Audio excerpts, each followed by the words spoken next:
آمنوا استعینوا بالصبر والصلاة ان اللہ مع الصابرین صدق اللہ العظیم۔ سورۃ البقرہ آیت نمبر 153۔ اللہ فرماتے اے ایمان والو، تم مدد طلب کرو صبر کے ساتھ اور نماز کے ساتھ۔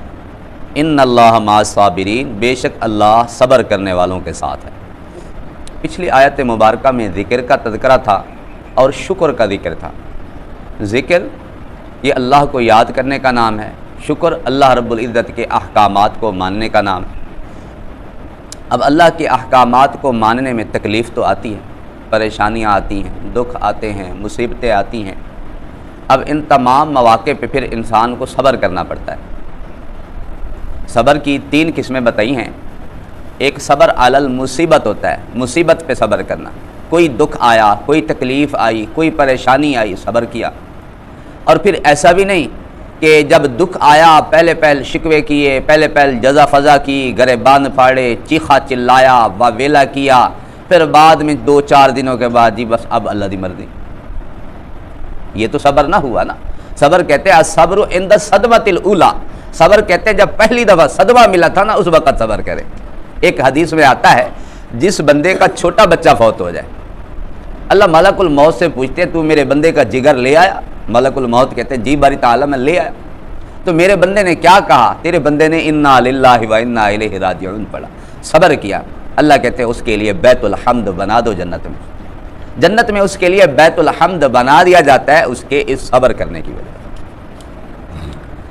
ایک روایت بڑی عجیب ہے، میرے نبی کی ایک صحابیہ ہیں، ان کے خامند کہیں سفر پہ گئے ہوئے تھے۔ جس دن سفر سے واپس آ رہے تھے اس دن ان کے چھوٹے بچے کا انتقال ہو گیا۔ جیسے ہی انتقال ہوا بیوی نے سوچا میرا خامند اتنے عرصے کے بعد گھر آ رہا ہے اور میں آتے ہی اس کو یہ خبر سنا دوں تو بڑا عجیب لگے گا، لہذا اس نے کیا کیا، اپنے چھوٹے بچے کو غسل دیا، کفن پہنا کے الگ تھلگ سلا دیا۔ وہ تقریباً رات کے وقت ہی پہنچے، جی میرے بیٹے کا کیا حال ہے؟ انہوں نے فرمایا بیٹا بالکل خیریت میں ہے۔ اس سے بڑی خیریت اور کیا ہے؟ جب بندہ دنیا سے چلا جائے یہ سب سے بڑی خیریت۔ ایک روایت میں آتا ہے میرے نبی علیہ السلام نے فرمایا 2 چیزوں سے انسان بڑا گھبراتا ہے، دونوں انسان کے لیے خیر ہے۔ ایک موت سے گھبراتا ہے، موت انسان کے لیے خیر ہے۔ ایک تھوڑے مال سے، تھوڑی اشیاء سے گھبراتا ہے، تھوڑا مال بھی انسان کے لیے خیر ہے۔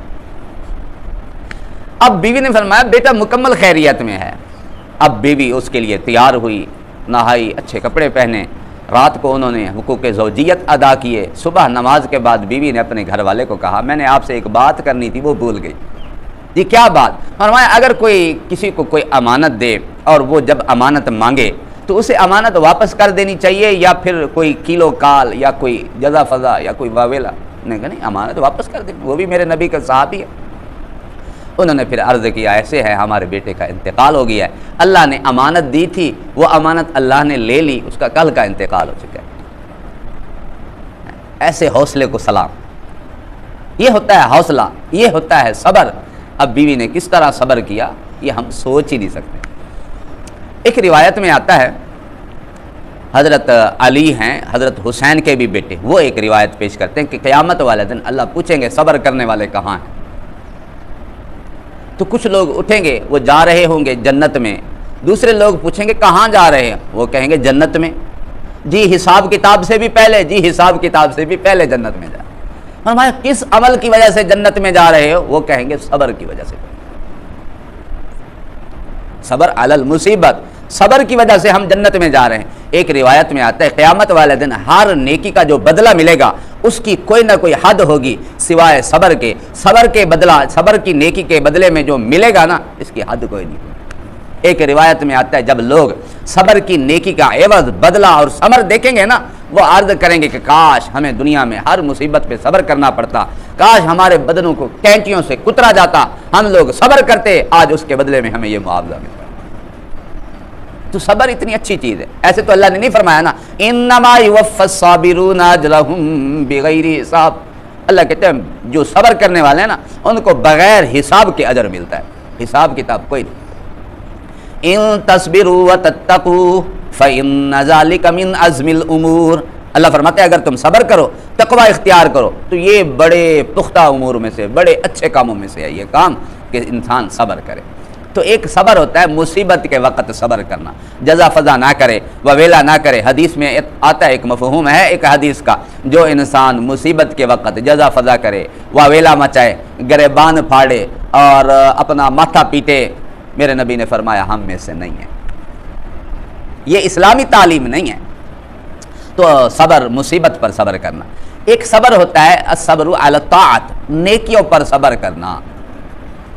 نماز پڑھنی ہے، اس پہ انسان صبر کرے، گرمیوں میں نماز پڑھنا، سردیوں میں نماز پڑھنا، رات عشاء کی نماز پڑھنا، صبح کی نماز، یہ مشکل امور ہیں، ان مشکلات پہ صبر کرنا یہ بھی اسی صبر میں، اس پر بھی ویسے ہی اجر ہے جیسے مصیبت پر صبر کرنے میں اجر ہے، تو یہ صبر کریں۔ اور ایک پھر صبر ہوتا ہے، ایک مصیبت پہ صبر کرنا، ایک نیکیوں پہ صبر کرنا، اور ایک صبر ہوتا ہے گناہوں سے رکنا، الصبر عن المعصیت۔ یہ جو انسان کا من ہے نا اتنا خراب ہو چکا ہے، ہر وقت انسان کو گناہوں پہ اکساتا ہے، اپنی خواہشات کی طرف چلانے کی کوشش کرتا ہے۔ جب انسان پر یہ کیفیت پیدا ہو اس وقت انسان رک جائے، گناہوں کی طرف نہ جائے، اپنے آپ کو کنٹرول کر لے، برداشت کر لے، اسے بھی صبر کہتے ہیں۔ اور پھر اللہ نے کیا فرمایا، اے ایمان والو تم صبر اور کس کے ذریعے سے، نماز کے ذریعے سے اللہ کی مدد طلب کرو۔ جب بندہ صبر کرتا ہے نا پھر اس ذات پہ چھوڑ دیتا ہے، انما امرہ اذا اراد شیئا ان یقول له کن فیکون۔ جب بندہ صبر کرتا ہے اپنا جو حساب کتاب ہوتا ہے اس ذات پہ چھوڑتا ہے، جو جس کام کے لیے جو چاہے ہو سکتا ہے، وہ کن کہتا ہے وہ ہو جاتا ہے۔ اور نماز کے ذریعے سے حدیث میں آتا ہے میرے نبی کو جب بھی کوئی سخت امر پیش آتا آپ فوراً نماز کی جانب متوجہ ہو، فوراً آپ نماز کی جانب متوجہ ہو۔ اسی طرح حضرت سارہ اور حضرت ابراہیم علیہ السلام جا رہے ہیں، راستے میں ایک جگہ سے گزر ہوا، ایک بادشاہ تھا بڑا ظالم، وہ جب دیکھتا کہ کوئی عورت اپنے خامد کے ساتھ جا رہے اسے بلاتا، برا بھلا کرتا، اور حضرت سارہ تو ویسے بہت زیادہ حسن و جمال کی پیکر تھی۔ اب حضرت سارہ کو بلا لیا گیا، حضرت ابراہیم کو تو پتا تھا، فرمایا آپ نے اسے کہنا ہے کہ میں اس صاحب کی بہن اور دینی حوالے سے بہن ہوں، جھوٹ بھی نہیں ہے۔ اب جب وہ گئے حضرت ابراہیم نے نماز کی نیت باندھ لی، نماز شروع کر لی۔ وہ جو ظالم بادشاہ تھا اس نے سارہ کی طرف 3 دفعہ بڑھنے کی کوشش کی، اپنا ہاتھ بڑھانے کی کوشش کی، تینوں دفعہ شل ہو گیا۔ نماز کے ذریعے سے اللہ سے رابطہ حضرت ابراہیم فرما رہے تھے، اللہ تو ہماری مدد کر۔ جریج ایک بہت بڑا راہب گزرا ہے، جب اس پر الزام زنا کی تہمت لگی، لوگ جب اس پہ آئے حملہ کرنے، انہوں نے نماز کی نیت باندھی، نماز کے ذریعے سے اللہ سے مدد مانگنا۔ صحابہ بھی ایسے، جب بھی کوئی حضرت عبداللہ ابن عمر سواری پر جا رہے ہیں، بیٹے کے فوت ہونے کی خبر ملی، فوراً سواری سے اترے، 2 رکعت نماز پڑھی اور اللہ سے عرض کیا اللہ جو ہمیں حکم تھا ہم نے وہ کر دیا، صبر بھی کر لیا، نماز بھی پڑھ لی۔ تو یہ بڑے اہم امور ہیں۔ ایک روایت میں آتا ہے فضائل زکریا میں مولانا، فضائل نماز میں، اس میں فضائل اعمال میں مولانا زکریا صاحب نے لکھی کہ جب آدمی کو قبر میں رکھا جاتا ہے نیک اعمال آ جاتے ہیں، کوئی سرہانے کی جانب، کوئی پاؤں کی جانب، کوئی دائیں جانب، کوئی بائیں جانب، صبر ایک طرف کو کھڑا ہوتا ہے۔ جب عذاب آتا ہے تو نیک اعمال جو پاؤں کی جانب اسے ہٹاتے ہیں، سر کی جانب جو نیک اعمال ہیں عذاب کو دفع کرتے ہیں، جو دائیں جانب ہیں، جو بائیں جانب ہیں۔ اب صبر ایک طرف کو کھڑا ہوتا ہے، جب عذاب چلا جاتا ہے صبر کہتا ہے میں کھڑا تھا، اگر تم سے عذاب دفع نہ ہوتا میں آگے ہو کے عذاب کو ہٹاتا۔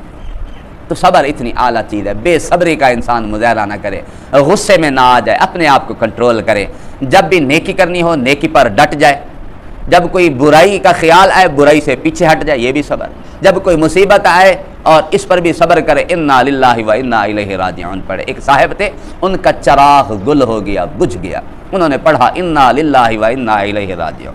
کسی نے عرض کیا حضرت ہم تو موت کے وقت سنتے ہیں، فرمایا کسی کی زندگی کا چراغ گل ہو جائے پھر بھی یہ پڑھنا ہے، ویسے چراغ گل ہو جائے پھر بھی تو یہی پڑھنا ہے، انا للہ و انا الیہ راجعون۔ باہر کیف ہمیں صبر کا حکم ہے، نماز کے ذریعے سے صبر کرنا ہے، اللہ سے صبر کے۔